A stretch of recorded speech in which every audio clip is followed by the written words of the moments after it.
Welcome to the Better Sex Podcast. My name is DeborahTantraKat, and I am your shameless host.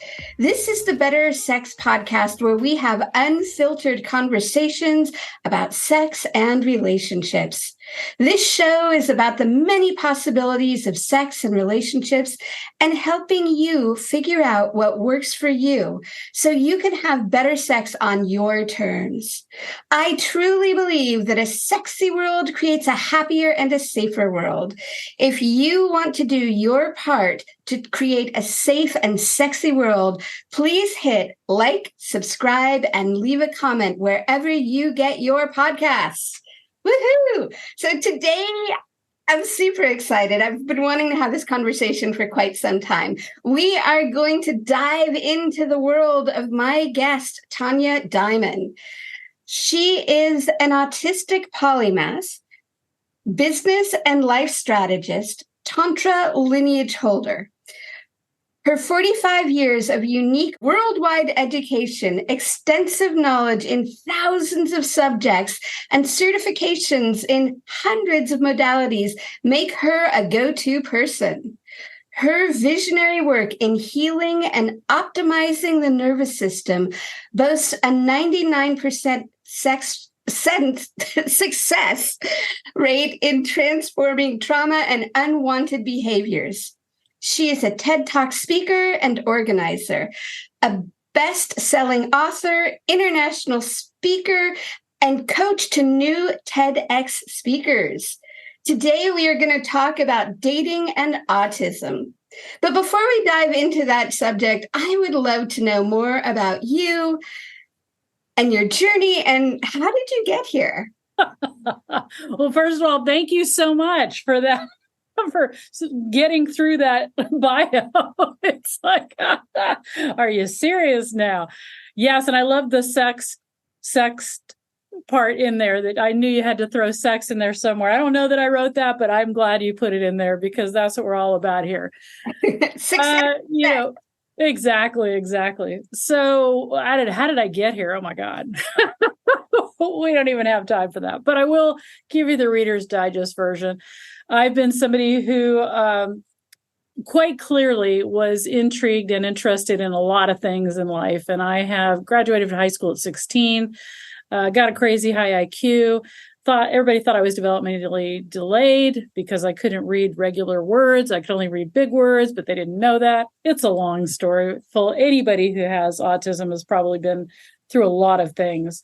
Most people don't realize I'm autistic because I found out that by regulating my nervous system, which is why I did a deep dive into all those trauma things, and healing my trauma meant that my autistic behaviors or symptoms actually don't look that way. And so I didn't actually come out as autistic in public until about a year and a half ago, which was so incredibly interesting, given that people who had known me for decades were like, but you're so successful. What? And then my favorite one of all was, do you have to disclose that to your clients? I think I responded to that. I don't know. Do you have to disclose you're an idiot? But, so somebody said, oh, now I know why you're so direct or why you're such an asshole. Can I say asshole on your show? Yeah, of course. Now I know why you're such an asshole. And I'm like, no, I was being an asshole to you. That was not anything to do. So I've had an extraordinary life, grown up in every continent in the world, spent most of my life traveling. And I am that person that wakes up in the morning and says, I think I want to fly helicopters. So I go out and start flying helicopters and get my pilot's license. And I haven't had to work full time most of my life. I was one of the first women to make money online that wasn't in the porn industry. Not saying that that's a bad thing either way, but I'm just saying that's that back in 1992. So I've been online a lot, been pretty well everywhere you want to be. And if I'm interested in a subject, I pretty well take it on full force. So that's the Reader's Digest version. And sex. Yeah. First time I had sex, I'm like, dude, people do this again? And he said, well, it's supposed to, it gets better. And I'm like, if it didn't get better, nobody would ever do this. And I found that sex was incredibly dismal and went on a search to figure out what the heck. Why is it we have such bad sex most of the time? Why are people bad at this thing? So that was my interest in sex. As a Scorpio with lots of Scorpio houses, I'm into death and sex. Got it. Well, so, I mean, the obvious question there is, why do you think that people have such bad sex? Oh, because it's all romanticized. I mean, Hollywood and porn teach us things that we believe are true. I don't know why we believe they're true, but we do. So we have this fallacy that if it's the right person, it's all going to be great. And like, how many women, probably men too, or other people, how many people, let's just say people here. I'm working on my inclusive language, so y'all help me out. How many people kiss on the first kiss they have, they decide if it was bad, they're never going to date again. And that's the most ridiculous thing on the planet. Really, completely. How somebody kisses one person that they learned how to kiss is not representative of how they're going to have sex. It's representative of how maybe their last person liked to be kissed. Or they're just a bad kisser and you got to teach them something. The idea that pheromones, which really rule our lives, that the belief that if you have great pheromones, that's that initial spark you have, right? That means you're going to have a good relationship is ludicrous. So we have so little education about love, lust, desire. The fact that people think love is the reason to have a relationship is ridiculous. I'm writing a book called Uncoupling Love because that's not the big reason to have a relationship. Chemistry is not the big reason to have a relationship. So when we don't understand the mechanisms of our own bodies, let alone somebody else's, and then the dynamic of the two, yeah, great. And if you only think good sex is an orgasm, well, I can take a breath and have an orgasm. And it is true that, my relationship to myself is awesome. But most people I talk to don't think that orgasm itself is equated with sexual satisfaction. So obviously I have a lot to say on this topic. Absolutely. And I've got a couple questions. So when you say pheromones, are pheromones and chemistry the same thing? So there's different, when we say a spark or we have chemistry with somebody, most of us don't actually know what we're saying. Visually, there's visual chemistry, like something you like geometrically about the person, right? So that lights your visual centers up. There's auditory, that lights your auditory senses up. I'm a sapiosexual. Give me a man who can speak some sexy big words, and I'm like, whoa. Yeah, so there's that part, right? But when I talk about pheromones, I'm talking about the bacteria on your body that is sensed by your limbic system, which is the primal part of your brain, that basically is for procreating. It's like you can see the person. You may not even be attracted to the person, but you want to have their babies. You will kill to get to them. You will cheat on your person to get to them. You will you lose your values because high pheromone, and it's on a continuum from tribe mate to high as it can go. High pheromones short circuit our critical thinking. So, I'm so glad that you said that, because it's like, they're really, when I work with clients, especially around dating, this idea of like, was there chemistry? Was there not chemistry? And my question is always like, well, okay, that's great. And are you actually aligned with what you're wanting in a relationship? Yeah. And so I love hearing you say basically that, all of these things are wonderful. And, if you're going to procreate, the pheromone piece is an indication that is complementary genes the right thing to say? Yeah. So opposite immunity. So you would build a more superior baby. And even if you don't want babies, you still feel that, you may not go, I want to have their babies, but that's your drive that's happening. So yeah, absolutely. It's the opposite immune system builds more robust humans. And that's the opposites attract thing. but opposites attracting and other things does not work well at all. So we've got it a little bit backwards, and men have a more diluted sense. Men can be more chemically attracted, pheromonally attracted to a wider range. Women have a more acute olfactory sense.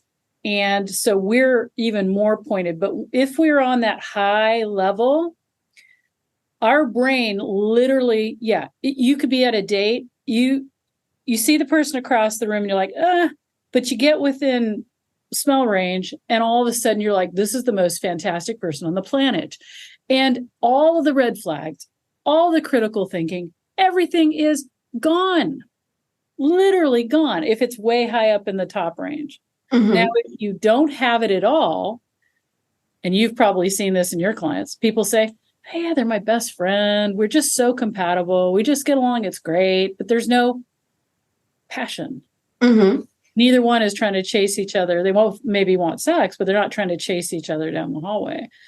That lack of pheromone or intensity, you can still have great intimate sex, but you should never try to push it to the, I want to feel that incredible passion that I felt for that other person that blew my mind. And now everything I'm comparing against that. Right. So this is where we get in trouble. And then, the pill. If you're on the pill, you will respond more to your tribe mates. So if you're dating and on the pill or any type of hormonal birth control, you will be attracted to your tribe mate, which essentially is your brother, sister, family. Off that, in fact, divorce lawyers call the pill we call the pill like divorce central, because when you get off that, all of a sudden you can't stand the way they smell. Or you weren't on the pill and you picked them and you got pregnant and you want them about 1,000 feet away from you. You cannot stand them. Wow. I had no idea. God, it's so interesting. I've been with my partner for 23 years, and I'm just trying to think, I can't even remember what originally drew us to each other. But I know, hearing that conversation, it's like we've certainly gone through the different stages, right? There's been the lust stage, there's been the comfort stage, there's never been a baby stage. That we were pretty clear from that right up front. But it's just interesting because, we've been together so long that both of us have had situations where our bodies have changed. And we've had places where it's sort of like less interesting to each other, and then something will change again, and then it's like, oh, hey, I remember you. The pheromones never change, so pheromones are solid all the way through. But if you have a more so let's say 0 tribe mate, 10 most intense ever, right? What you're describing is more down in this range right here, which is like 1 to 5, right? And so that can vary, depending on circumstances. And like you said, body changes for sure. Up here in the 10 range, 9, 10 range, it doesn't even it doesn't matter. It's the weirdest thing on the planet. And I've had it all. I've ranged relationships all the way through this. But one thing I wish they would do is a study on fertility. My guess is that women who had sex with their 10s, right, would probably be more liable to get pregnant than women that are in the lower range. I know that certainly they're more easily orgasmic, natural versus working towards orgasm. More naturally, spontaneously orgasm with up in that 10 range. And that's why I think fertility probably isn't interesting, but nobody's done that study. Find it fascinating. You said something that I wanted to go back to for just a second, because it almost sounds counterintuitive to what I thought about, which was that women actually have a much more narrow bandwidth. And men are actually more, they have less wider range. Because at least in my brain, what I always think of is men have a type. And women are more visual. Oh, that's more. You're talking about a visual cue, and that type is programmed. So men actually don't have a type. They have fertility cues, but they don't actually have a type until they're programmed. So if you took men and threw them out in a clan somewhere as babies, right? And they're raised around a certain type of women. Let's say every woman weighed 300 pounds. And beauty was 300 pounds with a lot of sag and a lot of cellulite, which in some countries it is, by the way. Like in some countries, even though I'm big, I'm way too small. I would be saying you're too small. But beauty would be programmed by other people and by what was around you. When technology hit the scene and we had the internet, all of a sudden men started more, and women as well, started cueing into, ejaculation or masturbation, erotic, with this certain type. And you can actually program a type into your brain that you would never have picked in the wild. So how do you unprogram then? The same way. You just start looking at more variety. You start finding beauty and arousal in different types of things. The same way you program is the same thing over and over and over again. You stop using the same thing over and over again, and you start opening up the channels. And so you could reprogram your attraction level or your attraction preference. Let's just say that. Wow. Gosh, the mind reels on that one. Like, I know, right? So, I love that we've already sort of jumped into quite a few things here, but I do want to bring in the autism piece. And first of all, get a little bit of, I think I know what that means, but I'm curious, if you could break it down a little bit more. Love to, because the next time I hear somebody say they're a little autistic, I'm just like, or their dog's autistic. So as we know, neurodivergence is a big hot topic now. And a lot of people who have, and this is going to be controversial, trigger warning, a lot of people who are identifying as autistic and neurodivergent actually have symptoms of trauma. Trauma mimics ADHD, ADD, these things pretty closely. And I've found through my own work and thousands of clients, 100,000 plus clients right now, that most people, if they handle their nervous system and regulate their nervous system, don't have the symptoms that they had. Now, they may still have brain changes. Things may still be different, but it won't be as overt. We're all dysregulated these days. There is nobody that I've met in the last 15 years isn't dysregulated because of the way they're living, unless they're living out on some land somewhere without technology. Just saying. Okay, so autism isn't, when they say a spectrum, people think that means a little autistic to a lot autistic. And that's not how that works. There are actually 7 buckets of sensory processing in different buckets that you have to have all of them to be considered autistic. So you may have them in varying degrees. For instance, sensory things. My skin is super sensitive. I am highly picky about things around on my skin. They have to feel a certain way.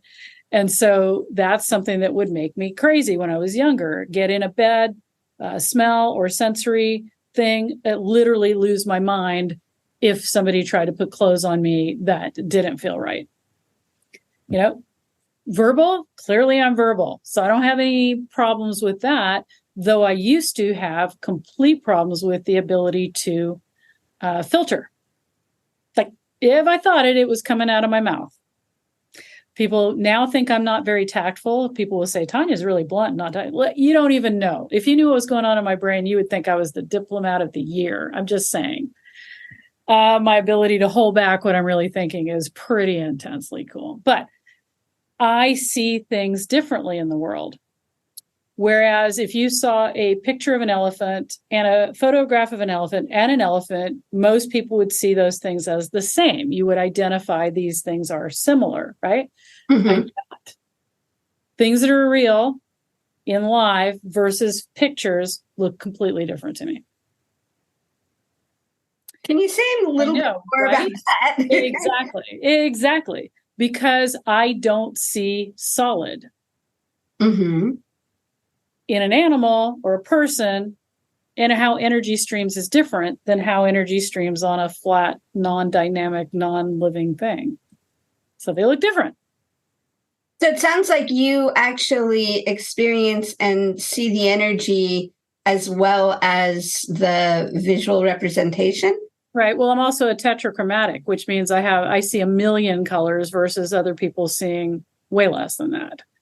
So the colors that I see are completely different. So then that doesn't make it real either, because a photo has been processed and has way less color ranges than what my eye sees. So I had to learn that. The other thing was I snapshot read. I don't read single words. So I was at home at 4 reading Encyclopedia Britannica, and I went to school and they thought I was developmentally delayed because I couldn't read when they tried to break it up into the alphabet, I had no idea what anybody was talking about. See, Dick, run. I didn't know what they were saying. I was clueless. So the way I process information, completely different than most people do. Ability to be out in the world, stimulus, visual, auditory, skin, all of these things. Processing information the way it goes into my brain and revolves around there. Basically, I see something happens, my brain takes it, it ends up running it through multi-channels faster than anybody can think. And the difference between saying my brain races, my brain does not race. It's hyper efficient. It doesn't loop in loops. So, people who are anxious loop, their brain races, but it's anxiety and looping. What I should have said this. I wonder about that. It's negative self-talk. Mine is going like a computer on where does that connect to everything else? And then in half a second, I'm like, oh, that connects to astrophysics, quantum physics, this, that, and the other. Boom, put it together. There it is. So it's kind of crazy. And I thought, of course, everybody was like that. So we've got the processing piece. We've got the visual piece. We've got the audio piece. We've got the lack of filter piece. Social cues. So that's the big one where people say people with autism can't. This brings it back to dating, right? Mm-hmm. Social cues. I happen to have acute social cues, but the problem with that is when I walk up to somebody and say, "Why are you scared?" And they look at me and go, "I'm not scared." I'm like, well, "You're clearly scared." "No, I don't feel scared at all." Okay. So that would tell me that I didn't know what was going on, when in the reality is I see far beyond. I see tiny little nuances around their eye, nose, their respiration rate, and whatever else. So what I'm seeing isn't always what they're aware they're feeling. Mm. So what happens then is it looks like I'm not reading social cues. Right. And your TED Talk by TEDx was about being able to see and hear things that people weren't saying, and that the nuance of lies. Lying. Yeah, the fact that basically we're all worried about people lying to us when the reality is we lie to ourselves more often. Yeah. And so that was part of it. I would see people lying and I'd say, "Why are you lying about that?" And they would look at me like I was crazy. And so I was told that I couldn't read social cues well, that I didn't understand the subtleties of what was going on, when I beg to differ, that I was actually seeing what was really going on that people didn't want to talk about. Now, I can't say that's true for all people with autism, right? Mm-hmm. But I can say that the processing information and speed that a lot of people with autism, whether they're verbal or not, means that probably they're very confused about what they're actually witnessing and feeling and seeing versus what people are telling them is real. So in terms of, because this is, in dating particularly, this idea of social cues, and particularly that's when people tend to say like, "Oh, he's on the spectrum," or "She's on the spectrum," or whatever, because it's around the norms that we have agreed on that make no sense. Right. Yeah. So at a first date, I went on 150 dates once in a month, because I like to data collect. So when I do something, I dive deep into it. I was at the same restaurant. I'd scheduled them an hour at a time, and the wait staff was giving me thumbs up and down when people were walking in and walking out. But So when I date, people love me or they hate me. There's no middle ground about me. I'm cool with that. It's all right. But so, a guy would walk in and he'd sit down and I would look at him and go, okay, so you're not attracted to me. And he'd look at me and go, what? And I said, you don't find me visually attractive. True or false? And he'd be like, well, and I'm like, if it's true and that's a problem for you, we can just like bypass this whole thing right now. Just say, hey, thanks so much. Appreciate it. Bye. And some of them were so like flabbergasted at the fact that was just real. Right. Mm-hmm. Or they'd sit down and I'd say, so let's get cut to the chase here. You looking for a wife and we want to have babies? Because that's the age range, late 20s, 30s, right? Mm-hmm. Well, yeah. Okay, great. We're done. Have a great time. I'm very clear about what I want and willing to say it. The average person, I need everybody to hear this because you'll find out what goes wrong in your relationship, takes 7 years to fully reveal themselves to another person. Wow. 7-year itch, anybody? Mm-hmm. 7 years when our whole body reproduces itself, right? It takes 7 years for your body to get brand new, like to become a brand new person with all the cells and everything. I don't know if you know that, but it's kind of cool. For your body to replace every cell, it's about 7 years. Yeah, I knew that. It's funny because I hadn't thought about that in terms of relationships. Like I always say, you need to wait at least 18 months before you have a clue who's on the other side, which is crazy because I think I read somewhere lately that most people get engaged within the first year. Yeah. So statistically, if you don't get engaged, so 6 months to 18 months is the sweet spot for a marriage lasting better, though even those marriages, 50% end in divorce. They also, within 6 months to 18 months, the love hormones are gone.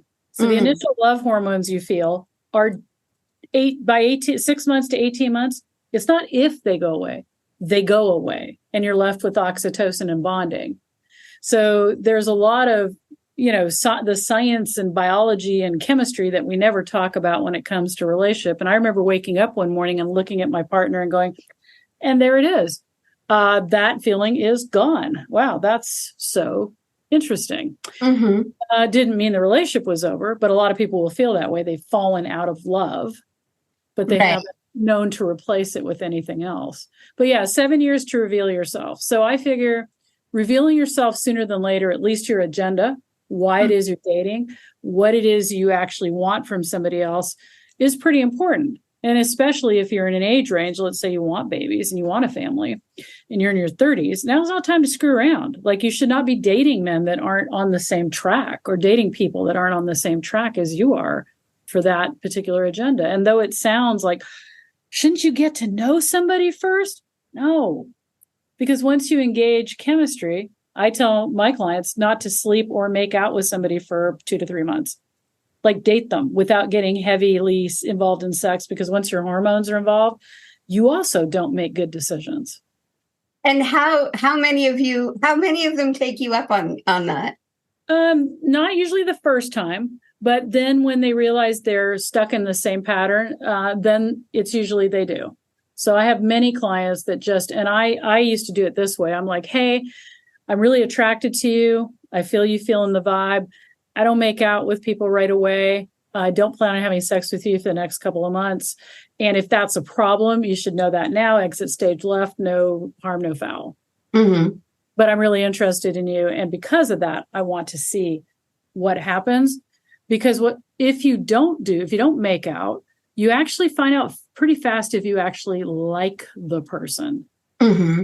Not if you're in lust with the person, but you like them. You go out. How do they treat the waitstaff? You go out. What are they like with animals? You just you're not engaged in that hormonal drive. And that makes your critical thinking a little bit more pronounced. Now, if all you're wanting to do is friends with benefits, hookups, whatever, then, pick somebody that you're really high on the pheromone level with. But then just don't talk to them.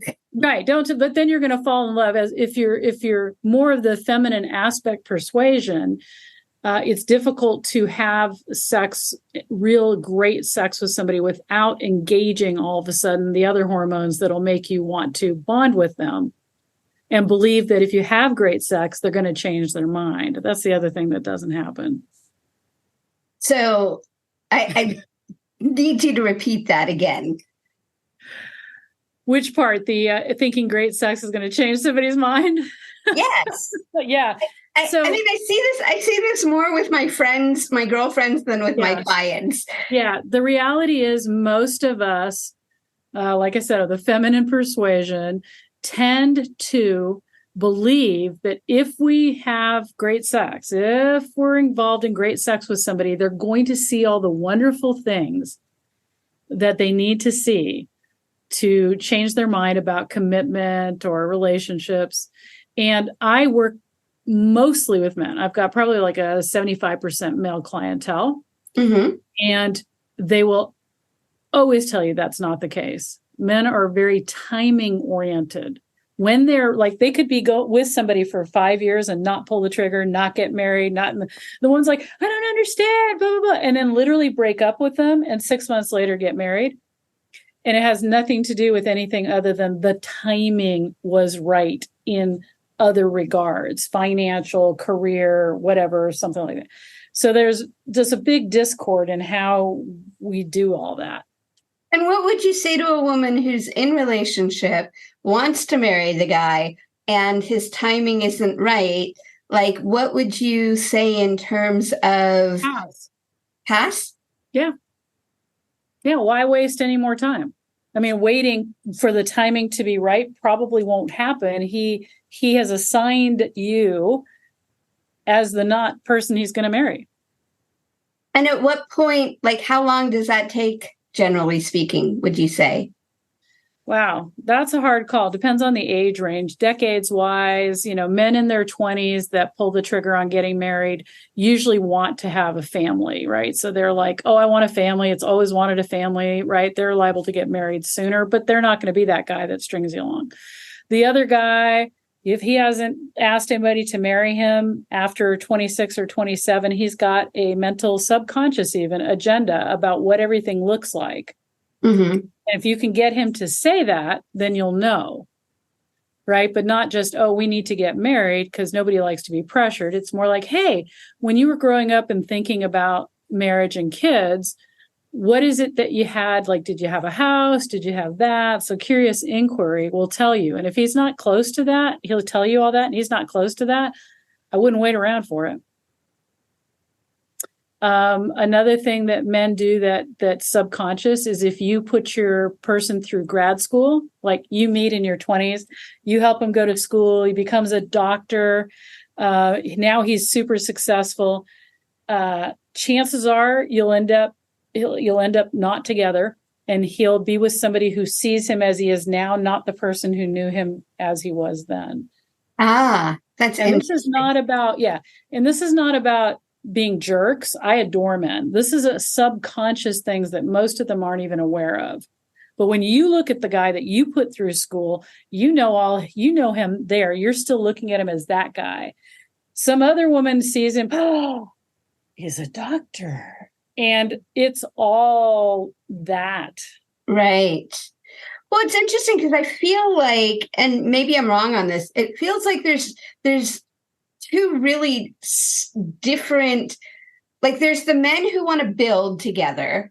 Yeah. And then there's the men who want to have their shit together and like invite you into the castle. Yeah, absolutely. Yeah, absolutely. And there's quite a few men. There are more men on that side because programming, once again, we program men to think they have to know it all, have it all together, be the leader. My gosh, if I ever hear I did a great debate with this guy named Zach Rohde, who was a hardcore men lead. They don't learn anything from women. And I don't remember. So it was on my Facebook. Saw that. And yeah. Thoughts. Anyway. Yeah. And anyway, so he threw down the gauntlet. I'll duel anybody that thinks that's not true. And you have to put this on your wall and keep it on your wall. And I'm like, yo, let's do this. Zach showed up in a princess little pink crown and whatever, and mopped the floor with him. He lost 100,000 people in his following, and I gained most of them. So anyway, but I think that we're really confused. Most of us are really confused, men and women. And I don't think any extreme, like men do all this and women do all this, is helpful. I believe that our happiest place is when we're balancing between feminine and masculine energies.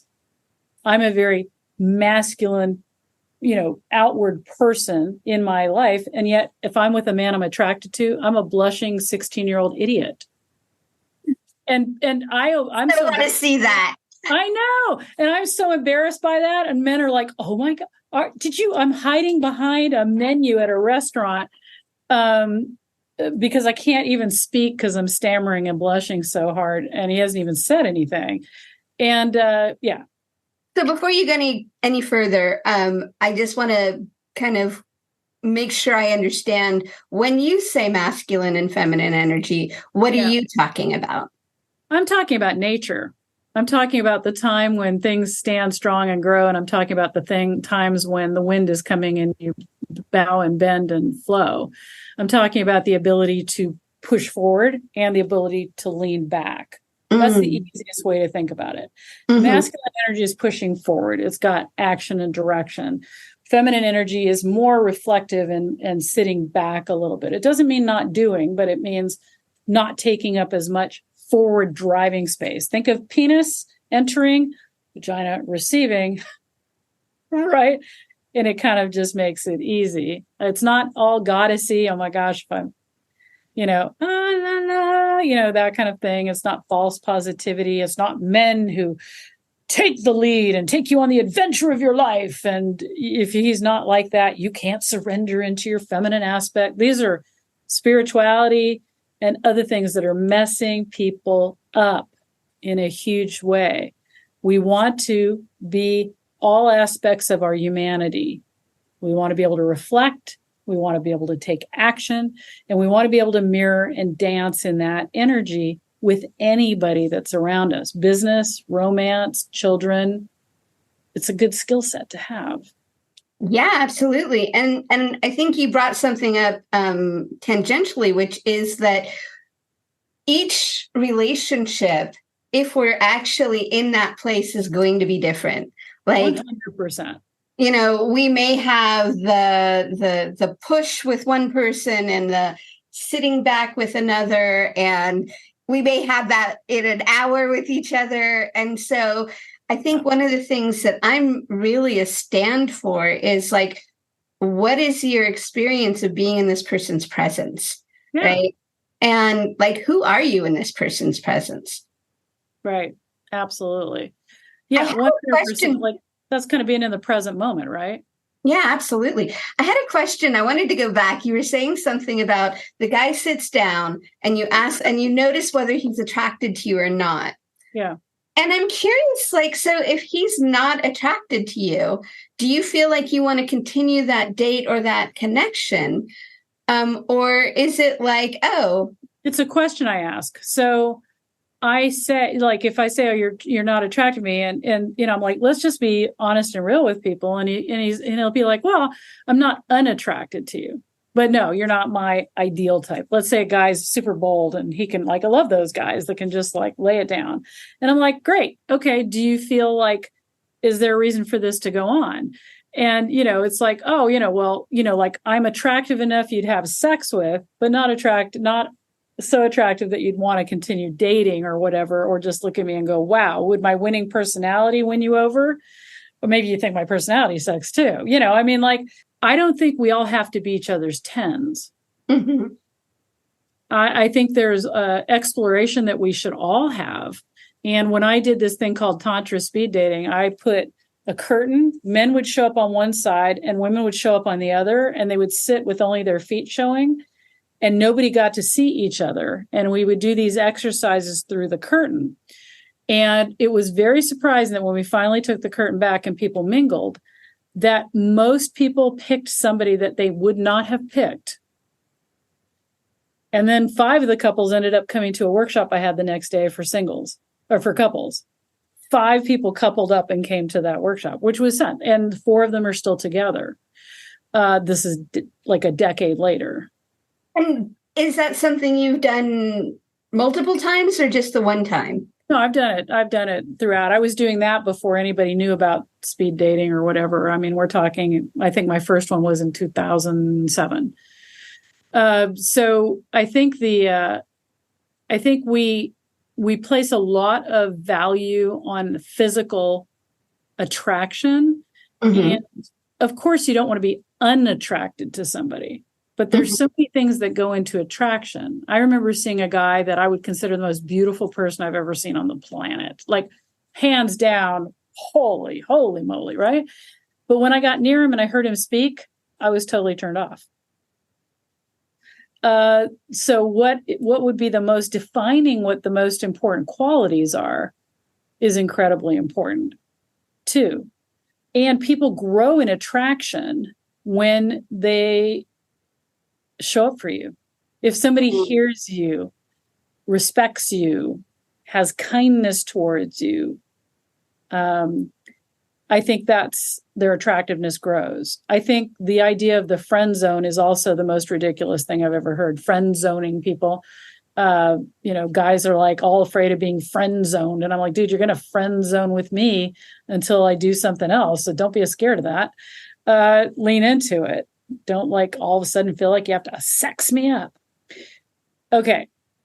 But to close the loop on autism and dating, each person on the spectrum has their strengths and what other people would consider weaknesses, right? Or maybe even they would. Their disadvantages, let's say, right? But you know what? We all have disadvantages when it comes to relationships because none of us are taught how to have a good relationship, how to pick a good relationship, how to sustain a good relationship. Certainly not taught a lot about sex. So if you happen to be someone who's an introvert, right, which I am, which surprises people, reclusive introvert who's shy, that's how I was when I was dating, it's awkward. I think if people were to embrace awkwardness, I think all of us would have a better chance dating. Like dating and sex, really at the fundamental level is awkward. The only time it's not awkward is when you're so taken away by those pheromones that you don't care if you're awkward. Like awkward doesn't even exist in your frontal cortex anymore because you can't think. You can only feel. Sex now. OMG, like that's it. That's the only part that's not awkward. That's so good. Well, and it's not something that's actually the awkward concept is not something that is ever put forward. Like, right. when we see sex, whether it's in the movies, whether it's more of a porn experience, it's very, it's very fluid. It's very right. How does that happen? How do you like grab each other? You're making out and all these clothes that have all just fall like, who does that? I mean, that's like, I've always wanted to achieve that. I've actually tried to achieve that. How does that work? You need Velcro. And even then it's like, of course, there's always the hand grasping and everybody's always great at doing it or whatever. And this is not true for the real world. For those of you who think that the right person means seamless, awesome sex every time, and sometimes you're not bored or never bored, that's just not true. Sex can be boring. It can be weird. It can be awkward. It can be funny. It can be intense, intimate. I'm a texture freak in that regard, not on my body. And so if we learn to embrace all of the presence and that word, let's break down what that word means, how you're actually feeling in that moment. Things are so different. I mean, I've been making out with a guy and then said, I'm feeling kind of bored about this. How are you feeling? About this activity? If sex relationships were an activity like going to the zoo, it would sound like this. Hey, Deborah, I'm feeling like going to the zoo. Are you up for the zoo? Yeah, I'm up for the zoo. Great. So we'll go to the zoo. That's awesome. But I want to go see the lions. See the zebras when you go to the zoo because they're my favorite. And now I want to go to the lions. So I guess we're going to like take a moment and go separate ways or go together. But what happens? No. I'll go check out the lions. Yeah, right. But what happens if you say no? And it's like, you would just be like, I don't feel like going. I'm like, cool. All right, I'm going to go to the zoo. See you later. That would be the same conversation. And I taught my daughter this at an early age. Reject the activity, not the person. One day I'm like, honey, I need a hug. I was testing her. I need a hug. I'm on the couch. I need a hug. And she goes, Mama, I love you. And I'm rejecting the activity. And she walked away. So we're afraid. We're so afraid to have honest conversations about things. And most of us aren't in touch with our own feelings enough and our own realizations enough to have those conversations. But, even safer sex. I can't tell you how many clients I have that I'm like, well, you're practicing safer sex. Well, I think that, well, you know what? I had a huge condom dish on my coffee table. If you made it into my house, you pretty well knew where I stood. Right? Like, it's pretty clear. And I'd have the conversation. I don't want to ruin the mood. Nothing ruins the mood like an STD. I mean, just saying. It's so interesting that I don't want to ruin the mood piece. So I personally hear it from women more often than men. And what I also hear is they don't want to plan any kind of sexual thing, like Wednesday night is date night. And, everybody waiting to be in the mood is ridiculous. Today's lifestyle is not conducive to anybody's mood. So I, with my partner once, and said, hey, I always ask my couples to do 30 days of sex. So let's do 30 days of sex. See what's up. We had super high pheromone levels that you would have thought would be just, great, right? Great. Let's have sex. We both are high sex drive. We both got high pheromone levels with each other. Let's do this. And so, that was going fine. 5 days is going great. And then one morning I was like, okay, let's do it this morning. And he's like, okay. And we're laying there on our backs. And I'm like, so you going to start this? And he goes, well, I don't know. Like, do you want to start this? And I'm like, let's flip a coin. And so we flipped a coin. I mean, literally, I like to have fun in the bedroom. So we flipped a coin. He had heads. He got to start it. So he leaned over and started kissing me. And I'm like, yeah, we're both not really feeling this much this morning. And he's like, yeah, I know. He's like, I got a lot on my mind about that and that. And I'm like, okay, so why don't you just lay on top of me? We're naked. So he laid on top of me. I opened my legs. So he dropped it. I'm like, so does this qualify as sex? I said, we didn't really get, really detailed about what qualified as sex. And he goes, I don't know. I mean, we could qualify this as sex. And I said, can you just jam it in there a little bit? And I'm like, and then we could call that sex. And so he's laughing and I'm laughing. And it's so sweet and funny that we end up having some of the best sex that we'd had in a while. Neither one of us in the mood. I want you to hear that for your people listening. The funny part and the intimacy of being funny and being in that together brought the mood. There was one morning when he said, I'm not doing it. And I'm like, what do you mean? And he goes, nobody's going to tell me that I have to have sex every day. I am not going to do this. Nobody's controlling what I do. And I'm like, yeah, okay, I hear you. And, so I hear him and he goes, I don't know why we're doing this anyway. And I'm like, well, because we committed to it. And he goes, you can't tell me when I can blah, blah, blah. And I'm like, I'm not telling you anything. I'm just listening to you. Right. And so then I'm like, all right, so I'm going to just cuddle up to you here and I'm going to put my hand over your penis. No sex, nothing happening. And he goes, fine, nothing's going to happen. I'm like, that's great. I don't care. It's good. It's like, and then of course, once again, we had great sex, but we wait this idea of being in the mood, being horny, being in the mood, unless you're somebody like me who cultivates sexual energy and I'm literally turned on 24/7. Which is an art form. You work to be in that for creativity and other things, not frustration. I'm never frustrated. You're not in the mood. Most women are in a sub basement. They're like down at 100 floors down from arousal in this lifetime. And men aren't really aroused either. They're just anxious, and sex and anxiety get tied together. Orgasm medication, anybody? Yeah. When people tie ejaculation and sleep or de-stress together, they just want to get off. And so that isn't really arousal either.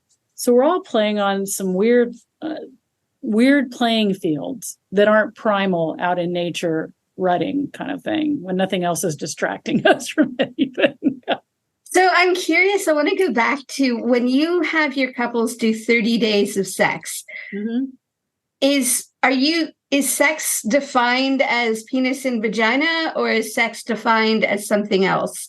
Well, that's individual for the couples, because it depends also on like if there's physical issues or medical issues or, different types of things. So that's defined, but usually that's an exercise because, there are 40 million sexless couples in the US that are talking about it, right? And that's sexless with each other. Most of those are having affairs, but they're sexless with each other. So when I work with couples who are like, haven't had sex in 10 years, I think it's funny because the first thing I tell them after working with them is you can't have sex.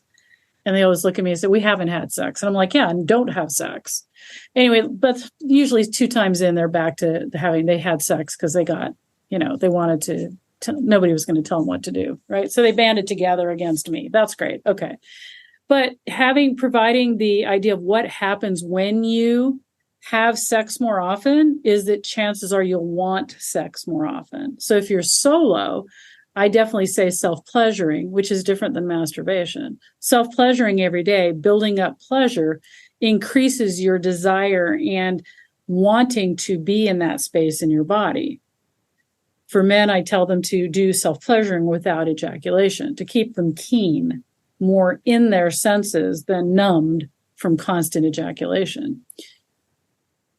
So to build up that sexual energy, to be in that arousal space requires attention at first. But once you're there, once you're living in that, you're not starting from minus 100 in the basement and then trying to get off, or even women can actually have orgasm without being aroused. Can train yourself to get off in 90 seconds with a very low level of arousal. And that's kind of sad.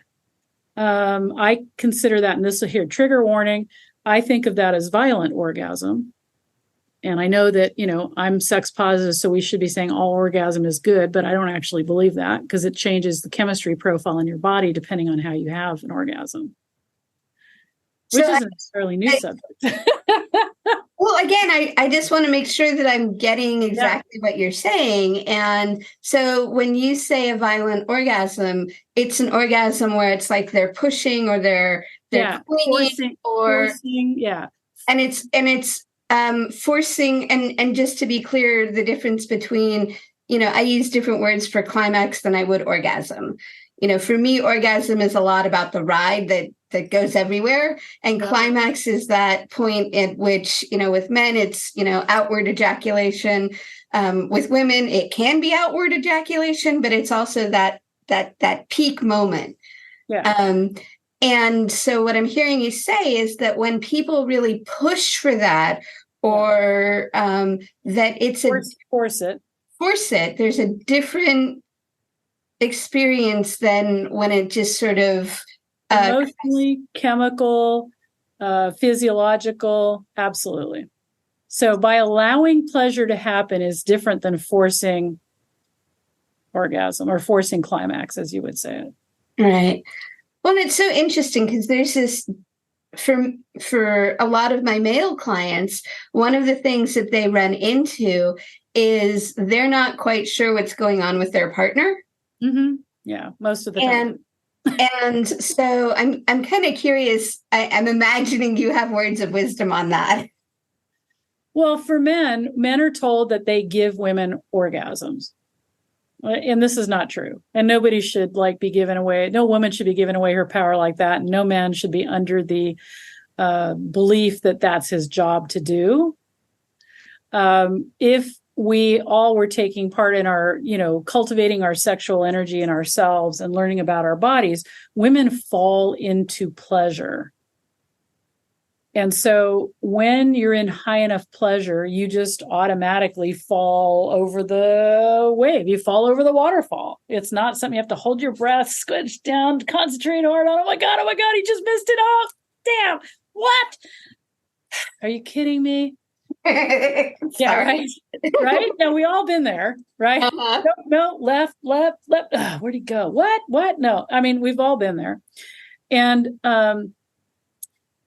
when men are trying to give us an orgasm, there's also the energy of that doesn't allow us to fall into it easier. We're both focused on a goal of trying to get there, pushing it, making it happen. Women are like, it's taking too long. Men are like, holy shit, it's taking too long. Everybody's like got this whole thing wrapped up around this. And so we're not in the present moment. We're not really feeling what's going on with our bodies. We're making orgasm, her coming, and we're getting her off so that he can get off, right? Because he's not a selfish jerk. So this whole idea that he's got to get her off so then that he can get off without feeling like an insensitive, selfish lover, it is crazy. What are we doing? Right. Well, and the other piece I want to bring in is that, like, for a lot of women, sex is not successful unless they've seen their partner, ejaculate. Oh my gosh. Yeah. Like, oh, if he's not hard and ejaculating, I must not be hot. I wasn't a good lover. Ridiculous. Ridiculous. Well, so in a moment, I'm going to ask you if you could give some pointers or some tips around cultivating personal sexual energy. And but first, I'd like to take a moment and just tell people how the Better Sex podcast is supported and give them an opportunity to support it should they like. So as we've been talking about, like, sex is a complicated issue and it can make or break a relationship. And unfortunately, most of us grow up in an environment where talking about sex is not welcome. And that's actually why I created the Better Sex membership. It's a place to learn about sex. It's a place to put it into action, to practice tools, to become a better lover, to increase the pleasure in your relationships. So if you're bored, sexually unfulfilled, you can get the support you need. So let's face it, a podcast is not enough. You have to have practice. If you're ready for tools, tips, and exercises so that you can learn more to become a better lover, have better sex and successful relationships, please join me in the Better Sex membership.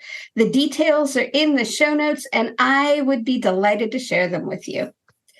So on that note, I'm curious, how do you suggest that people cultivate sexual energy on their own? Yeah. So for all of us, autistic, neurodivergent or not, tying that bow up, we're responsible for our arousal. Nobody else is. You might be aroused by somebody else, but ultimately you are responsible for your arousal. And to cultivate sexual arousal, which is actually in us 100% of the time, we dampen it because it's not appropriate. Now is not the right time. We're too stressed out, whatever it is. So it really is about unlocking that. So that there's a lot required into it, like, getting over the subconscious triggers and stuff. But the most essential, critical way, and I know your listeners have probably heard this a lot, is breath. And I'm going to teach everybody a breath to start getting connected to their sexual arousal. When you have a down there, right, and you think about having down there, you've got a word for it you don't like, or it's dirty, don't talk about it, whatever, especially women tend to be like that. Then having that mindset means that basically you are disconnected from that part of your body. You can't expect to be aroused, right? That's like hard if you're like that critical. For men, they've got the opposite thing. They're like, woo-hoo, it's all dick-centric. And so that's the opposite way usually, right? So, but for each, the same applies. If every day you were to put your right hand on top of, if you're a woman, your vulva. So like if you don't want to try to cram it down between your legs. Is this a visual podcast or audio only? This is audio only. Oh my gosh. All right. So you're going to run your hand down your belly, and when your fingers fall off the edge of your pubic bone, you're going to stop. So it's not your whole hand shoved down. It's just the fingers dropping onto your vulva, right? Okay. If you're a man, same thing. Hand down over your stomach, down your pubic bone, it falls across your penis. Fine. that's where it stays. So one hand touching your genitals in a comfortable way. Prop a pillow under your right elbow there, laying down. And then I want you to simply just breathe in this way. You're going to inhale 2 softly through the nose. 1, 2. Exhale through the mouth to the count of 1, 2, 3, 4, 5, 6, 7, 8. Soft, gentle inhale. 1, 2 through the nose, and exhale through the mouth. 1, 2, 3, 4, 5, 6, 7, 8. And inhale. 1, 2. Exhale. 1, 2, 3, 4, 5, 6, 7, 8. So that's how it goes. Laying down, naked is best. Set a timer 5 minutes. If you do that every single day, and no, you don't need to titillate yourself or rouse yourself. Or what if I get hard? What if I get this? Ignore that. This is not masturbation. This is literally building a relationship between the narcissistic mind that most of us have and our poor body who wants some love. We are changing this dynamic between the critical, harsh thinking and our disconnected brains and our body who is saying, I'm here and I actually want to do some of this stuff. Okay. It might sound silly, seem weird. I suggest even if you get aroused, you don't masturbate after that. That's its own little container. That 5 minutes is a container. Give it a couple hours between then and whatever you do next. Mm-hmm. And also, don't fantasize. I'm actually probably one of the few sex positive people that says no porn, no fantasy. If you want to build sexual arousal of your own, you need an outward stimulus, but you've trained yourself to need an outward stimulus. So for this practice, we would just be concentrating on the breath and just being there with the body and noticing what's come up. I'm bored, Tanya. I got it. I hear you. It's okay. Just be bored, but do it anyway. 5 minutes, 7 days a week. Do it from now until you hear from me again or you drop dead from some other thing, but just do it every day. You'll be surprised. That's so good. And I love the piece around, being there, whether you're bored, whether you're turned on, whether, just being there. Yeah. Because as you said, sometimes we have moments in the middle of sex where it's like the grocery list comes up and then, this is a way to bring the attention back to the genitals and back to what's happening in the present moment. Or your ears or your brain or your vision or all the senses that light you up that are full of arousal that we just don't pay attention to. Yeah. So clearly we don't have nearly enough time to talk because, I can imagine 10 more conversations, but I do want to know, what are you up to these days? Where's your passion these days? Oh, it's always sex. I mean, I've got a couple of podcasts out, Men's Sex and Tantras out there that's really living large. A lot of people are really loving that. And, I just got done with my TEDx and I just coached 12 speakers to a different TEDx. And I've got my own TEDx event coming up, I'm putting one on in October. So being that polymath that I am, lots of things happening. But if you want to know anything about me, it's really easy. If you can spell my name right, Tanja, Diamond, I take up 20 pages of Google easily. So you can always find some way to find me, Tanja, Diamond. Facebook is kind of my jam. I know I'm going to start doing TikTok. My daughter told me I'm not too old to do it. So yes, I will jump on the TikTok bandwagon. But in the meantime, I'm out there. You can find me. And I always appreciate being able to give value to people's audiences. And I love what you're doing. Thank you for doing it. And you guys, membership, you heard that. Get involved in the membership for sure. Yeah. Thank you so much for your time, for your energy. Again, my guest, Tanja Diamond, you can find her on one of 20 pages of Google, Facebook, soon to be on TikTok. She's got a podcast of her own, Men's Sex and Tantra. Did I get that right? And Tantra Loves Sex and Intimacy. So I have two. Beautiful. We didn't even get to dive into half the interesting conversations that are possible. So hopefully you'll join me again sometime. But in the meantime, please, thank you so much for your time and your energy. And thank you all for listening. Please follow on social media, subscribe, and comment. And if you feel like you know somebody who needs to hear the wisdom that we shared today, please share this podcast with them.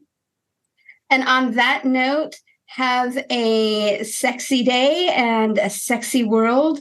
And I look forward to the next podcast.